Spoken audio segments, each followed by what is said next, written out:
Bismillahirrahmanirrahim. Salam alaikum wa rahmatullahi ta'ala wa barakatuh. Que les salutations et les bénédictions d'Allah soient sur vous. Aujourd'hui, on va se concentrer sur l'évocation, se rappeler Allah subhanahu wa ta'ala intérieurement.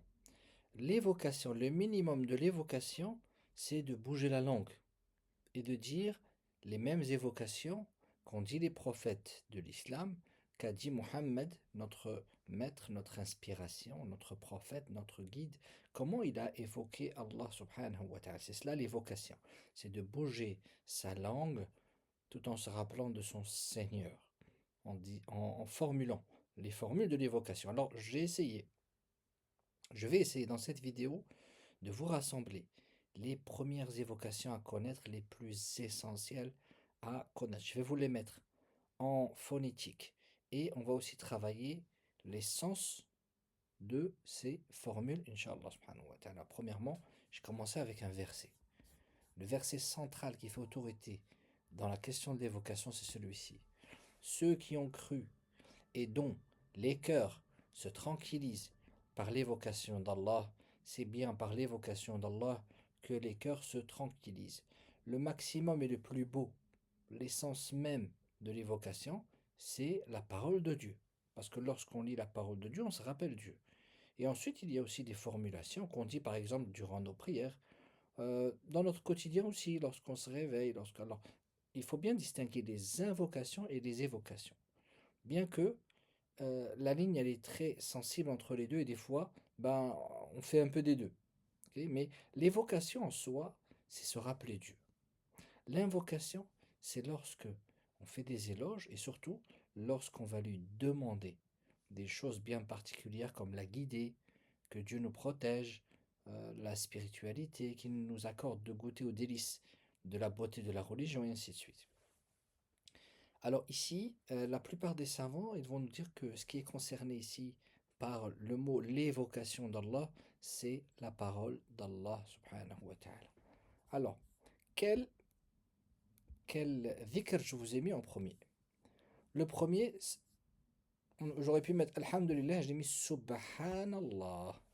Subhanallah, gloire et pureté à Allah. Je vous l'avais déjà dit, c'est que ce qui va symboliser notre religion, c'est que notre conception d'Allah, Allah est parfait. Et il n'y aura pas meilleure formule que celle-ci pour justement formuler que lui est parfait et que nous avons nos manquements, nos faiblesses, nos oublis, notre foi qui monte et qui baisse, alors que Dieu est toujours parfait. Subhanah, gloire et pureté à lui. Gloire, c'est comme pour bien distinguer chacun à sa place. Il est le créateur, je suis la créature.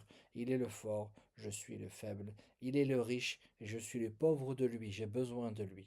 Il n'a pas besoin de moi, j'ai besoin de lui. Pureté à Allah, ça veut dire que on ne peut euh, assimiler aucune faiblesse, aucune erreur à Allah subhanahu wa ta'ala. Alhamdulillah. Donc le premier c'est subhanallah. Je vous mettrai certainement des capsules où juste je répéterai pour que vous allez pouvoir, Inch'Allah, assimiler et prononcer correctement les différentes formules. Subhanallah. Subhana, subhanallah. Le second que j'ai mis ici, le Coran commence par justement cette formule. Alhamdulillah. La louange appartient à Allah. Comme pour dire, merci, ce n'est plus suffisant pour Dieu. Alors il aurait fallu une formule autre qui va me permettre de le remercier de tous ces bienfaits qu'il m'a accordés. Et si vous vous mettiez à compter les bienfaits de Dieu, vous n'arriverez pas à les compter, à les dénombrer. Par conséquent, voilà le mot que Dieu va nous enseigner. Pour le mot que lui aime, subhanah, gloire et pureté à lui. Alhamdulillah, la louange ou les louanges appartiennent à Allah subhanahu wa ta'ala. Allahu Akbar. Vous avez remarqué qu'on commence la prière par Allahu Akbar. Allah est le plus grand que ma petite personne, loin de mon égoïsme, plus grand que tout ce que j'aime. Tout ce qui pourrait être grand dans mes yeux devient petit, et lui est et restera et sera toujours le plus grand. Allahu Akbar. Allahu Akbar. Alors prononcez comme vous pouvez au début, hein, vous embêtez pas, vous faites de votre mieux.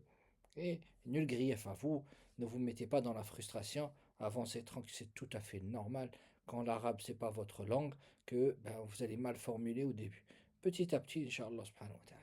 La ilaha illallah. Dans les deux témoignages, on en retrouve cette partie-là. Alors ça fait partie des plus beaux dhikrs. Fait partie des plus beaux dhikrs, c'est de dire La ilaha illallah. Il n'y a aucune divinité à part Allah. Traduit ici, des fois comme la traduction qu'il y a ici, il n'y a pas de divinité digne d'être adorée sauf Allah. On peut dire aussi il n'y a aucune divinité à part Allah, subhanah, gloire et pureté à lui. La ilaha illallah. La ilaha, c'est il n'y a pas de divinité, illa, sauf Allah. Alors ensuite, je vous ai mis ici Astaghfirullah. Astaghfirullah, on le retrouve beaucoup dans le Coran où des prophètes vont demander à leur peuple de demander pardon à Allah. Astaghfirullah. Alors on fera attention dans la prononciation parce qu'il y a des lettres qui sont emphatiques, sont assez lourdes. Donc il faut bien leur donner chaque lettre à son poids. Astar, le ra il est fort, le GH ici. Firullah, Firu il est léger. Et quand on arrive au nom de majesté, ici les deux L, là on revient de l'emphatique. Astaghfirullah, Astaghfirullah, je demande pardon à Allah. Alors, pourquoi on demande pardon à Allah? Ben parce qu'il y a personne qui est pur. Il n'y a personne qui peut revendiquer aujourd'hui d'être pur. On a soit des manquements, soit des bêtises, soit des péchés. On n'est pas des anges, on est des humains par définition. Ça, il y a un très beau hadith. Le prophète de l'islam va nous dire, si vous étiez une communauté qui ne faisait pas de péché, qui ne feriez pas de péché, Allah aurait changé votre communauté par une communauté qui fait des péchés, qui font des péchés et qui demande pardon à Allah. Donc, vous voyez, la notion de pardon, elle est belle en réalité. Il faut l'avoir de cette manière-là. Je demande pardon à Allah. Astaghfirullah, astaghfirullah. Alors ici, on a à la fois gloire et pureté à Dieu, et à la fois on a ici Alhamd, la louange. Comment on peut mettre les deux ensemble? Subhanallahi wa bihamdihi.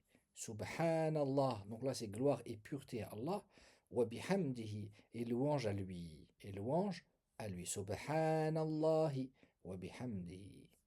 Alors ici, je vous l'ai mis ici, c'est une évocation à dire tout le temps, mais surtout, voyez-vous, quand on a peur de certaines situations, on a peur de certaines personnes, on a peur d'un projet ou d'un défi qui est grand.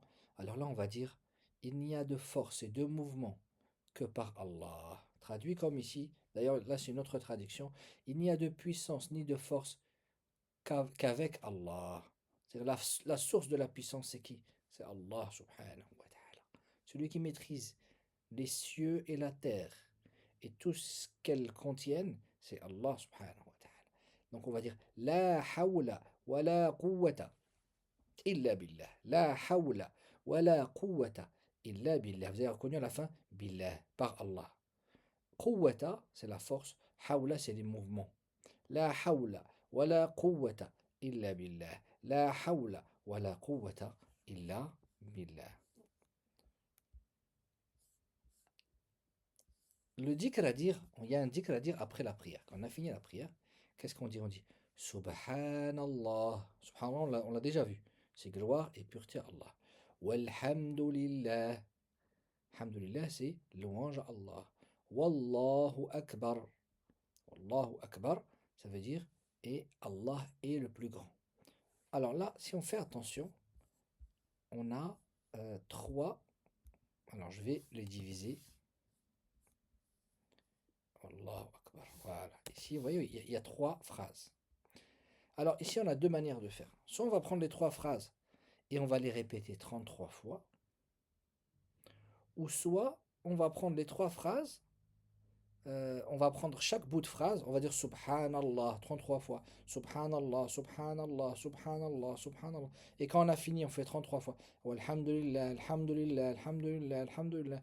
Allahu Akbar, Allahu Akbar, Allahu Akbar 33 fois. Ok, on fait 33, 33, 33, ça fait 99. Et après, on clôture avec, vous vous rappelez tout à l'heure, on a vu La ilaha illallah, celui-ci. Alors, celui-ci, La ilaha illallah, ça fera, c'est comme cette signature qui va clôturer finalement les 100 évocations qu'on dit, ça prend, on va dire 2 minutes, 3 minutes, hein, c'est très rapide à dire. Donc, et on dira à la fin, donc subhanallah, gloire et pureté à Allah, alhamdulillah, louange à Allah, Allah Akbar, Allah est le plus grand. Alors je vais juste, bon j'ai peur de faire une fausse manœuvre, on va continuer la vidéo. Alors il y a un hadith que je vais vous présenter pour clôturer cette petite vidéo, pour vous donner quelques évocations dans votre début, dans votre démarrage, dans votre, alhamdulillah, dans la religion de la ilaha illallah Muhammad Rasulullah, la religion de l'islam. Ce hadith-là, il va évoquer, il va parler du dhikr.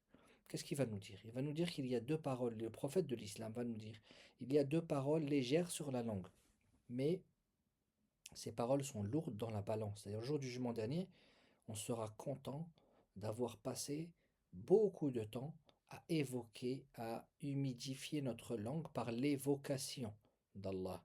Et surtout, aimer du tout miséricordieux. Subhanallahi wa bihamdihi. Subhanallahi al-azim. Vous voyez, même subhanallah, on a l'impression que ça rime. Subhanallah, vous connaissez, c'est gloire et pureté à Allah. Wa bihamdihi, et louange à lui. Subhanallahi al-azim, gloire à Allah, le très grandiose ou le très grand. Al-azim, c'est le grandiose. Subhanallahi wa bihamdihi. Subhanallahi al-azim. Subhanallahi wa bihamdihi. Subhanallahi al-azim. Subhanallahi wa bihamdihi. Subhanallahi al-azim. Alors, je vais juste le mettre dans le bon sens et je vais rajouter un petit i. Alors je vais voir comment faire pour mettre un lien sous la vidéo. Si je ne le fais pas tout de suite, je le ferai à la fin lorsque j'aurai fini toute la série et de vous mettre tout le PDF pour qu'il soit à votre disposition, Inch'Allah, et que vous puissiez avoir directement la possibilité de pouvoir juste le reprendre. Auquel cas, si jamais vous voyez que c'est pas fait en attendant, vous pouvez prendre un screen directement, vous prenez en screen l'image et vous l'avez sous la main, Inch'Allah subhanahu wa ta'ala. Prenez soin de vous. Alors la prochaine vidéo, je vous la montre. La prochaine vidéo, on va parler des doigts, des invocations. Je vous en ai mis une bonne dizaine. Comme ça, vous avez, alhamdulillah, vous aurez bon bagage d'invocations pour démarrer, Inch'Allah. Pour clôturer la vidéo, il y a juste une petite partie que j'ai oubliée. Quel est le meilleur des dhikr? Alors les savants vont nous dire, certains vont nous dire que c'est astaghfirullah. On avait vu tout à l'heure, je demande pardon à Allah. Et d'autres, ils vont nous dire Allahumma salli ala Muhammad. C'est le fait de prier sur Muhammad. Alors si on va faire un parallèle avec, par exemple, les autres religions du livre, quand on entend que je prie, par exemple, on va entendre je prie sur Marie, je prie sur un saint. Alors nous, la prière sur le prophète, qu'est-ce que ça veut dire? Ça veut dire je demande à Dieu de descendre la miséricorde sur Mohammed. C'est ça que ça veut dire. C'est pas je ne réclame rien à Mohammed, le prophète de l'islam que j'aime tant, qui est mon modèle, qui est mon guide, le guide de tous les musulmans, qui est notre guide, alhamdoulilah. Je lui demande rien quand je prie sur lui. Mais ce que je fais, c'est que je témoigne de mon amour pour lui. Et je prie qui? Toutes les prières en réalité c'est vers Dieu. Même quand on dit je prie sur le prophète Mohammed, qu'est-ce que ça veut dire en réalité? Ça veut dire je prie Dieu, que Dieu va descendre la miséricorde sur Mohammed sallallahu alayhi wa sallam. C'est comme quand on dit les anges prient sur nous. Et on a un verset qui dit les anges prient sur vous. Quand ils prient sur vous, ça veut dire quoi? Ils demandent à Dieu de descendre sur nous la protection contre les péchés, contre les mauvaises choses, de nous remplir nos cœurs de foi et de nous éloigner du feu de l'enfer. Et c'est ça que demandent les anges. Donc c'est pareil ici. Prenez soin de vous et je vous dis à tout de suite. Salam alaikum wa rahmatullahi ta'ala wa barakatuh.